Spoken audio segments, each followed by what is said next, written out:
लोकसभा चुनाव को लेकर समाजवादी पार्टी कुछ ज्यादा ही तेजी में है। सपा ने एक के बाद एक अपने उम्मीदवारों की दूसरी लिस्ट जारी कर दी है। अब चर्चा इस दूसरी सूची की है, क्योंकि इस लिस्ट में सबसे बड़ा नाम अफजाल अंसारी का है। वहीं जैसे ही इस सीट पर अखिलेश ने अफजाल अंसारी के नाम पर मुहर लगाई, बीजेपी फौरन हरकत में आ गई और उसने अफजाल का तोड़ निकाल लिया।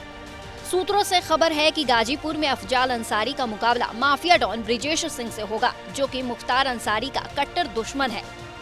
ब्रिजेश सिंह को चुनावी मैदान में उतारने के लिए बीजेपी ने पूरा प्लान भी तैयार कर लिया है। एनडीए कोटे से राजभर की पार्टी सुबह सपा को गाजीपुर सीट दी जाएगी, जिसके बाद ब्रिजेश सिंह सुबह सपा के टिकट पर गाजीपुर से चुनाव लड़ सकते हैं। इस लिहाज से बीजेपी एक तीर से दो निशाना लगाने के फिराक में है। एक तो राजभर की इच्छा पूरी हो जाएगी, दूसरा अफजाल को टक्कर देने वाला अहम चेहरा उसके पास होगा। पिछला इतिहास देखे तो मुख्तार अंसारी और ब्रिजेश सिंह की दुश्मनी किसी से छिपी नहीं है। बीते 3 दशकों से दोनों एक दूसरे के जानी दुश्मन माने जाते हैं। कृष्णानंद राय हत्याकांड भी दोनों माफियाओं की अदावत का ही नतीजा है।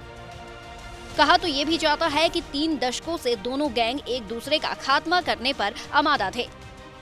ऐसे में अगर इस खबर पर मुहर लगती है तो गाजीपुर सीट में इस बार 2 जानी दुश्मन आमने सामने होंगे और फिर ये देखना दिलचस्प होगा कि किसकी जीत होगी और किसकी हार।